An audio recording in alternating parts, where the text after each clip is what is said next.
자, 오늘 본문 말씀은 거룩한 공동체에 대한 영적인 권면의 말씀입니다. 사실 교회도 사람들이 모이는 곳이다 보니까 그 사람들 중에도 믿음이 좋으신 분들도 계시고, 또 이제 그렇지 못한 분도 계시고, 또 그런가 하면 교회를 전혀 알지 못하는 또 새로 오신 또 새 가족들도 계십니다. 또 그런가 하면 또 건강하신 분도 계시고, 또 건강치 못한 분들이 계시고, 또 여러 사람들이 모이다 보니까 그런 이제 그 관계 속에서, 그런 교제 속에서 이런저런 이제 문제들이 일어날 수가 있는데요. 그래서 히브리서 사도는 이런 이제 공동체가, 이제 주님의 거룩한 공동체가 어떻게 바로 세워져야 할 것에 대한 영적인 권면을 주고 있습니다. 첫 번째 보시면 이제 연약한 자를 세워주라, 그렇게 권면하고 있는데요. 자, 12절 다 같이 합독하십니다. 그러므로 피곤한 손과 연약한 무릎을 일으켜 세우고, 그랬습니다. 자, 이 사람들과의 공동체 안에는 또 건강한 분도 계시지만 또 신체적으로 연약한 분들도 계십니다. 그러면 어떤 사람은 영혼이 건강하냐, 또 어떤 분은 또 영혼이 신체적으로 연약하냐, 그런 것은 아닙니다. 사람이 건강할 때가 있으면 또 아플 때가 있고, 또 아플 때가 있으면 또 건강할 때가 있는 거죠. 그래서 우리가 이제 돌아가면서 아프기도 하고 연약하기도 하고 우리가 그런 경험을 맞이합니다. 자, 그럴 때에 이제 피곤한 손과 연약한 무릎, 육체적으로 그런 약한 사람들이 사실 다 우리들의 문제기는 해요. 다 우리들의 문제입니다. 그럴 때 우리가 함께 아파하는 마음을 가지고 또 함께 중보기도 하고 말 한마디라도 따뜻하게 위로하고, 그리고 또 할 수만 있으면 또 어떻게 도움을 주려고 그게 죽이라도 한 그릇 보낸다든가, 아니면 또 손을 좀 따뜻하게 잡아준다든가, 이런 것들이 이제 얼마나 연약한 지체들에게 위로가 되고 은혜가 되고 힘이 되는 줄 몰라요. 그래서 혹 주변에 이제 그런 분들이 계시면 중보기도 해주시고 말이라도 한마디 따뜻하게 하시고, 또 그렇게 서로 세워주는 우리 영일 공동체가 되기를 주의 이름으로 축복합니다. 그리고 또 그런 문제들이 언젠가는 또 나도 살아가다 보면 뭐 평생 건강한 사람 어디 있을까요? 사람이 다 연약하고 부족한데, 또 그럴 때 서로 이제 공동체가 세워지는 방법인데요.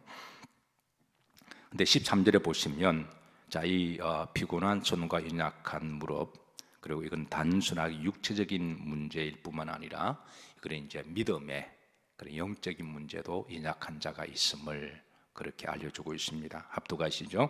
너희 발을 위하여 곧은 길을 만들어 저는 다리로 하여금 어그러지지 않고 고침을 받게 하라. 여기 이제 어그러지다, 이 말은 마치 톱니바퀴가 한쪽으로 어그러지게 되면 이게 제대로 이제 나아가지 못하는 거죠.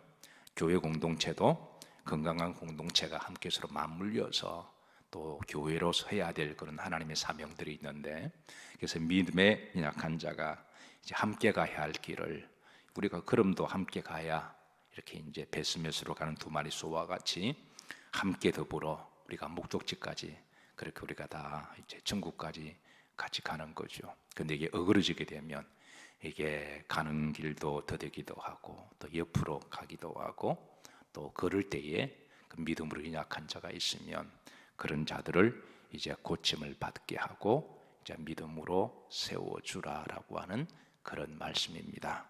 그래서 히브리서 사도는 신앙의 공동체 안에 이런 이제 믿음의 지체들이 육체적으로도 그리고 믿음으로도 연약하고 힘들 때, 그럴 때 잘 권면하고 중보기도해서 그렇게 바로 세워줘야 할 사명이 이제 우리 성도들에게 있다고 하는 것이죠. 자, 두 번째 14절입니다. 화평함과 거룩함을 따르도록, 그렇게 이제 권면하고 있습니다. 14절 합독합니다. 모든 사람과 더불어 화평함과 거룩함을 따르라. 이것이 없이는 아무도 주를 보지 못하리라. 모든 사람은 신앙의 공동체 안에 있는 그런 신앙의 동지들, 지체들을 이야기합니다. 그리고 두 가지를 권면합니다. 화평과 거룩함입니다. 자, 성도들은 주님의 교회가 화평하도록 노력해야 되고 기도해야 됩니다. 하나님의 교회는 분쟁이나 목소리가 커지거나 또 자기 주장을 너무 지나치게 강조한 나머지 그렇게 다툼이 있는 교회가 되어서는 안 됩니다. 그래서 교회는 어떤 식으로든 화평하도록 그래서 내가 노력하고 또 주변에 그러도록 그렇게 우리가 노력하고 힘을 합쳐야 되고, 그리고 또 두 번째는 거룩한 공동체가 되도록 그렇게 이제 다 거룩성을 교회가 세속화되지 아니하고 교회만이라도 세속화되지 아니하고 거룩성을 지켜나가도록. 뭐 세상이 얼마나 세속화되었나요? 그래서 세상이 하는 방식의 말과 행동이 교회에 와서 그렇게 하지 않도록, 뭐 밖에서는 뭐 그렇게 말도 할 수 있고 행동할 수도 있다 그러지만 교회 안에 들어와서 밖에서 하는 행동과 말을 그렇게 거르지 아니하고 그렇게 다 쏟아내고 행동하게 되면 교회가 또 세속화되는 거죠. 시장판처럼 되는 거고 소위 말해서 아사리판이 됩니다. 이렇게 되면 교회가 건강한 교회라고 말할 수가 없죠. 그래서 14절 주름지를 보시면 자, 이 화평과 거룩함 이것이 없이는 아무도 주를 맞지 못하리라 보지 못하. 이거 주를 뵐 면목이 없다고 하는 거예요. 교회는 거룩한 공동체로 해서 우리가 지키고 보존해야 될 그 가치가 있습니다.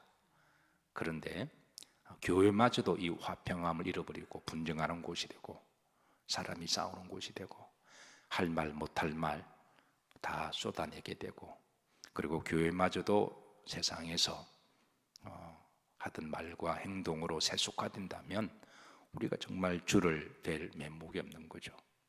그래서 그러지 않도록 먼저 신앙의 선배들 뿐만 아니라 내가 그래도 믿음이 좀 있다고 생각하는 분들, 그래도 내가 주님의 마음을 본받아서 또 직분이 있다고 하는 분들은 이런 부분들에 대해서 화평과 거룩하도록 그렇게 이제 기도하고 본을 보이라라고 하는 권면의 말씀입니다. 자, 세 번째, 하나님의 은혜에 이르지 못하는 자가 없는지 잘 살피라고 권면하고 있습니다. 15절 초반절에 보시면 너희는 하나님의 은혜에 이르지 못하는 자가 없도록 하고 그랬습니다. 우리가 사실 교회에 온다고 하는 것은 하나님께 은혜를 받으러 온다고 하는 것이죠. 우리 하나님께 은혜를 받아야 우리는 또 마음이 또 부드러워지기도 하고 또 믿음도 자랍니다. 은혜를 받아야 우리가 또 사람이 변하기도 합니다. 그래서 교회에 왔는데 은혜를 받지 못하고 늘 똑같은 모습이나 세상적인 모습이나 그 마음에 어떤 이제 좀 딱딱한 그런 모습이 있다면 아마 하나님이 그러지 않으실까요? 너 교회에 왜 왔니? 전혀 변하지 아니하고 딱딱한 마음을 가지고 마치 종교적으로 그냥 이렇게 오면 하나님이 교회에 우리를 부르신 목적, 우리에게 은혜를 주시고 우리가 변화받고 달라지고 구원받고 천국 가는 게 목적이잖아요. 그래서 물론 하루아침에 갑자기 사람이 확 달라질 수는 없지만 가랑비에 옷을 젖는다고, 그래서 교회를 오다 보면 이렇게 하나님 은혜에 촉촉히 젖어들어서 그래서 변화되고 바뀌도록, 그게 바로 신앙생활의 그게 모습이죠. 그래서 혹시 교회 와서 은혜를 받지 못하고 그냥 늘 밍숭밍숭 그렇게 세상적인 마음으로 그렇게 왔다리 갔다리 하는 사람이 있으면 그런 사람들을 좀 잘 살펴서 잘 권면해서 하나님 은혜를 받을 수 있도록 그렇게 살피라고 하는 것이죠. 사랑하는 성도 여러분, 어쨌든 교회에 오시면 한 가지라도 은혜를 받으시고 돌아가시기를 주의 이름으로 축복합니다. 사실 교회는 은혜의 도가니잖아요. 우리가 교회에 와서 은혜 받으려고 마음 먹고 내 마음을 열면 찬송을 통해서도 눈물이 주르륵 나고 찬송 한 곡을 불러도 우리 마음이 은혜가 되고 또 진솔하게 기도를 해도 우리가 은혜를 받잖아요. 하나님 앞에 진실하게 기도하고, 또 십자가만을 딱 봐도 눈에 눈물이 충혈되기도 하죠. 또 하나님 말씀 읽기만 해도 이 거룩한 말씀이, 또 주의 말씀의 설교를 들어도 우리가 은혜가 되기도 하고, 그래서 은혜 받으려고 마음먹으면 교회는 은혜를 안 받을 수가 없어요. 또 그런가 하면 주의 일을 봉사하는 것, 이것도 얼마나 복된 거예요. 천사가 아무리 하고 싶어도 천사는 육체가 없는데요, 영적인 존재니까. 뭐 천사가 교회에 와서 설거지를 할 수가 있나요? 아니면 청소를 할 수가 있나요? 교회가 더러워졌는데 종이 하나를 주울 수가 있나요? 화장실을 청소할 수 있나요? 그래서 교회에서 주님의 몸을 깨끗하게 하는 그런 믿음을 가지고 휴지 하나를 주어도, 화장실을 좀 깨끗하게 닦아도, 저도 시간 날 때마다 이제 목장실을 자주 청소합니다.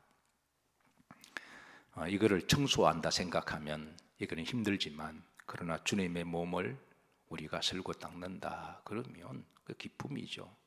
그게 즐거움이죠. 그래서 우리가 교회에서 봉사하는 것도 은혜입니다. 그리고 우리가 건강한 것도 은혜고, 숨 쉬는 것도 은혜고, 말하는 것도 은혜고, 밥 먹는 것도 은혜고, 음식을 먹고 소화를 잘 시키는 것도 은혜고. 어떤 분이 음식을 잘 소화를 못 시켜서 어려움을 당하고 있는데 신방을 갔더니 눈물을 뚝뚝 흘리면서, 목사님, 이제 이 위가 좀 나아지면 제가 앞으로 식사 기도를 하고 밥을 먹겠습니다. 제가 그 말을 들으면서, 아니 그러면 속으로 그동안 식사하실 때 식사 기도를 안 하셨나, 그런 마음도 들기도 하고. 그래서 우리가 음식을 잘 먹는 것 하나님의 은혜입니다. 우리가 은혜 받으려고 마음 먹으면 은혜 안 받는 게 이상한 거죠. 교회에 와서 이 교회는 은혜가 없어, 교회가 은혜가 없을까요? 그 사람이 은혜 받는 마음이 없을까요? 그건 그 사람의 마음의 영적인 상태죠. 그래서 우리가 은혜 받으려고 마음 먹으면, 아니 여러분, 제 뒤에 있는 십자가만 봐도 눈에 충혈이 돌잖아요. 그래서 은혜 받는 자가 없는지, 어떻게 교회를 10년을 다녀도 은혜를 못 받고 변화되지 않는다면 그건 교회가 문제인가요? 그건 그 사람의 문제인가요? 그래서 여러분, 은혜 받는 자가 없는지 우리 스스로를 살펴야 돼요. 그래서 여러분, 교회에 오시면 항상 은혜 받으시기를 주의 이름으로 축복합니다.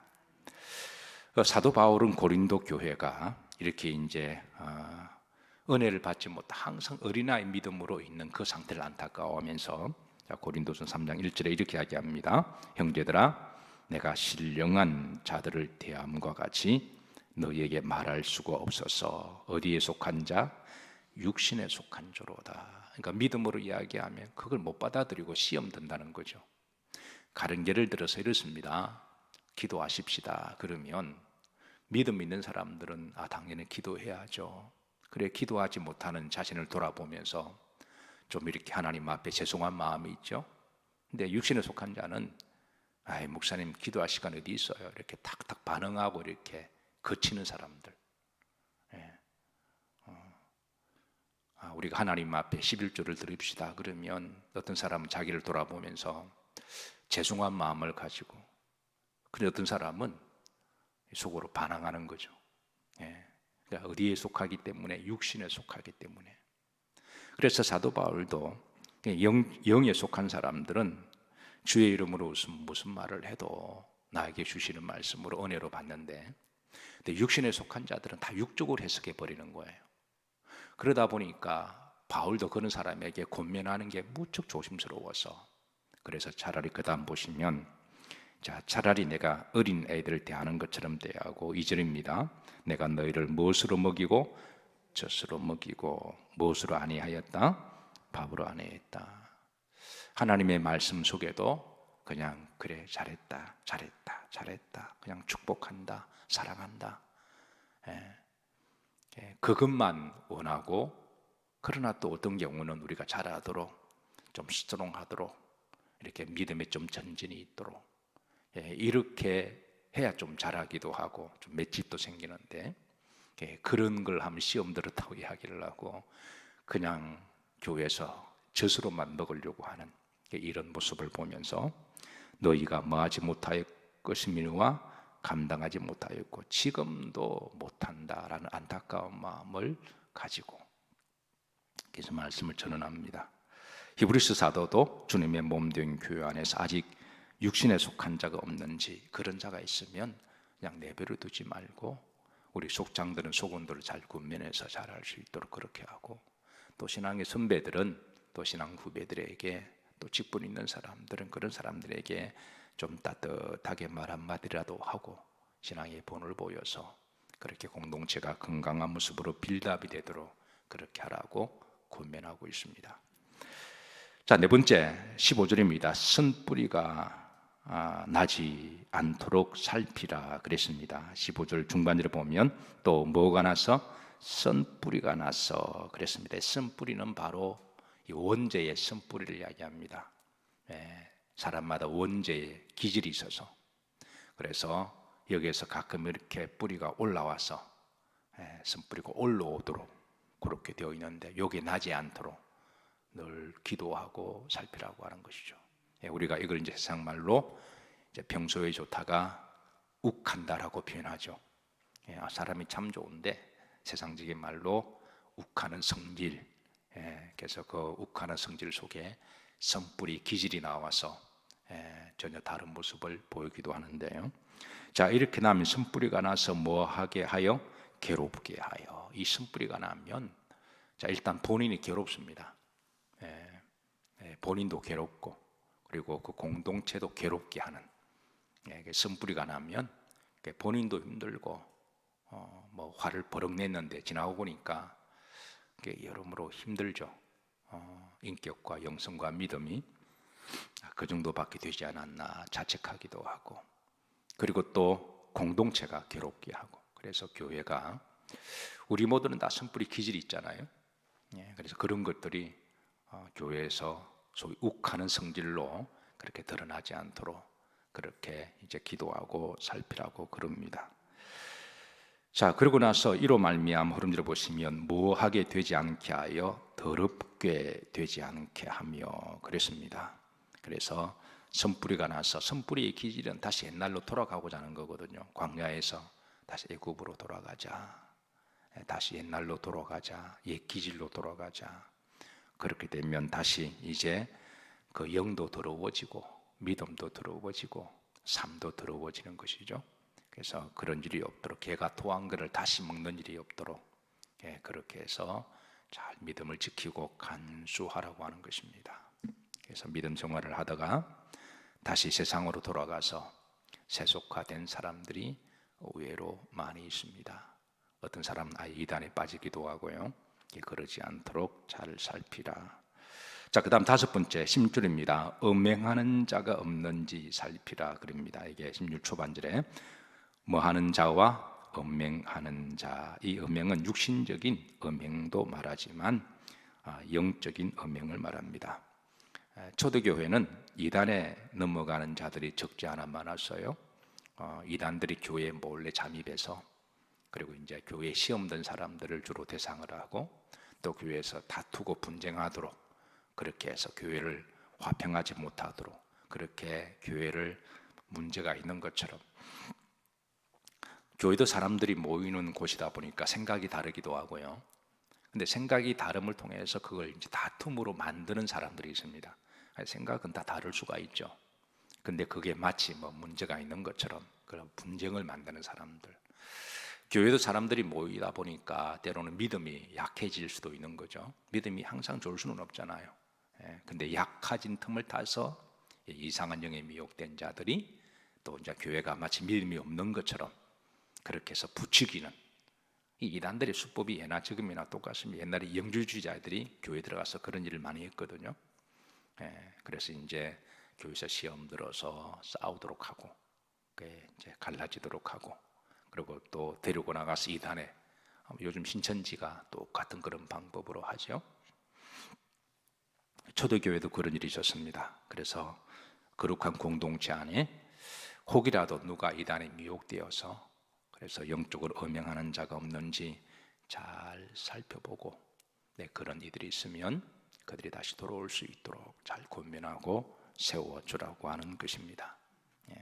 자, 그 다음에 6번째입니다. 마지막으로 자, 중반절에 자, 혹 한 그릇 음식을 위하여 장자의 명분을 판 누구와 같이? 에서와 같이 그랬습니다. 그러니까 에서는 옛날에 이삭의 아들 그 시대만의 문제가 아니라 매 시대마다 에서와 같은 사람이 있다라는 거예요. 하나님의 말씀, 믿음, 하나님 주신 직분, 이걸 우리가 정말 귀하고 거룩하게 우리가 잘 간수하고 그래서 믿음으로 그 사명을 잘 감당하는 그런 성도가 되어야 되는데, 그걸 우습게 여기고 내가 힘들고 어렵다고, 내가 배가 고프다고 팥죽 그릇에 팔아버릴 수 있는 그 정도의 믿음과 영성이라면 그건 하나님을 망령되이 여긴다고 하는 거예요. 자, 여기 중반절에 보면 자, 장자의 명분을 판 에서와 같이 뭐 하는 자가 없도록, 이거는 망령된 겁니다. 이거는 배고픔의 문제가 아니라 팥죽 한 그릇의 문제가 아니라 에서가 야곱에게 이것이 나에게 무슨 유익이 있으리요? 어떤 사람은 그럽니다. 기도하면 밥이 나오나 죽이 나오냐 그러기도 하고, 믿음 생활하는 것을 아주 우습게 생각하고, 그래서 아주 이렇게 경홀히 여기는, 뭐 세상 사람들이야 그렇게 말하는 것은 이해가 되지만 심지어 신앙생활하는 사람들조차도 이 하나님의 직분을 우습게 여기게 되면 그 마음을 이제 바로 하나님께서 장자의 명분을 귀히 여기지 아니하니까 그거를 가지고 귀히 여기는 사람에게 줘버린다는 거예요. 그래서 에스가 육신적으로는 장자입니다. 이삭의. 자기는 육신적으로 뭐 내 장자다 그러지만 하나님이 이미 그릇을 옮기셨어요. 야곱에게. 그래서 나중에 에스는 육신적으로 장자지만 영적인 장자의 직분을 그걸 자기가 우습게 여기고 그 사명 감당하지 않았고, 그리고 야곱은 육신적으로는 차자지만 그러나 이미 믿음으로 그것을 사모하고 하나님께 기도함으로 그래서 이제 영적으로 장자가 되었고, 그리고 이제 에스가 죽고 난 다음에 그 자손들은 세월이 지나면서 역사의 무대에 다 사라집니다. 에스로 말미암아 그 후손들이 나중에 다 사라져요. 그런데 이제 야곱은 그 사모하는 믿음을 가지고 그 자녀들에게 신앙을 물려주었고, 그 자녀들은 하나님의 말씀처럼 나중에 이제 바닷가의 모래알처럼 번성하게 하시고 하늘의 별처럼 빛나게 그렇게 하십니다. 그래서 팥죽 한 그릇의 문제가 아닙니다. 주일날 교회에 나오고 안 나오고의 문제가 아니고, 기도와 직분을 하고 안 하고의 문제가 아니라 그 마음 상태를 이야기하는 거죠.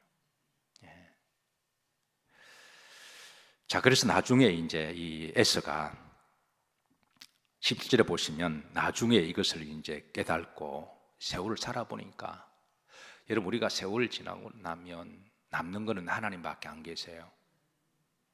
믿음밖에 없습니다. 세월 살면 다 또치기 개치기들이고, 한때 도토리 키재기 할 때는 뭐 이렇게 뭐 하나 좀 계급장다는 게 대단한 것처럼 보이지만 세월 지나고 나면 하나님밖에 안 남잖아요. 믿음밖에 없잖아요. 우리가 결국 갈 곳은 천국밖에 없는데, 나를 영원히 지켜주고 나와 함께 하실 분은 성령 하나님이시고, 근데 세월 지나고 나니까 믿음이 이렇게 귀한 것이구나. 그런데 그때 이제 에스가 후회해 본들, 눈물 흘리면서 후회해 본들, 한평생 지 멋대로 사다가 마지막에 이제 늦가기로 천국 가고 지옥 가는 게 두려우니까 하나님 한 번만 하고 돌아오는 것, 물론 뭐 그나마 더 돌아오는 것도 좋은 일이지만, 그런데 그동안 황소고집으로 진멋대로 살았던 그 인생에 대해서 얼마나 그게 안타까운 일인가요? 그래서 17절 보십시다. 자, 보면 자, 너희가 아는 바와 같이 그가 그 후입니다. 그렇게 하나님의 믿음과 기도, 하나님 우리들에게 힘 주시고 건강 주시고 우리에게 축복하셨을 때 그걸 가지고 우리가 하나님께 보온하듯이 우리가 은혜를 보답하는 믿음으로 그렇게 우리가 믿음으로 살았다면 얼마나 좋아요. 근데 그러지 않고 에서처럼 그렇게 지멋대로 살다가 나중에 인생을 살고 난 다음에 그 후에 축복을 받으려고 눈물을 흘리며 구하되 버림받아요 회개할 기회를 얻지 못해서 이 안타까움을 전하는 거죠. 나중에 눈물 흘리면서 한 번만 그래도 이게 회개할 기회를 그게 다시 회복될 기회를 얻지 못했음을 그런 안타까움을 전하면서 히브리서 사도는 너희들은 그러지 마라. 그러지 마라. 거룩한 공동체에 주시는 말씀입니다. 이 말씀이 정말 우리들과 아직까지 생명과 호흡이 있을 때, 또 우리들 힘이 있을 때에 하나님 우리의 건강을 주셨을 때 이게 우리 비수처럼 가슴에 확 꽂혀서 세월 지나가기 전에 우리가 하나님께 믿음으로 거룩한 공동체를 잘 섬기면서 사명 잘 감당하는 자가 복된 성도들입니다. 오늘 거룩한 공동체 주시는 주의 권면의 말씀을 우리가 잘 가슴에 새기면서 혹 주변에 혹 그런 사람들이 없는지 우리가 좀 잘 살펴서 또 그런 이들을 위하여 중보기도 하고 또 그런 이들을 세워주고 또 그리고 나 자신도 더불어 이제 그렇게 믿음의 그런 장성한 분량이 되어서 주님이 기뻐하시는 복된 성도들이 되시기를 주의 이름으로 축복합니다.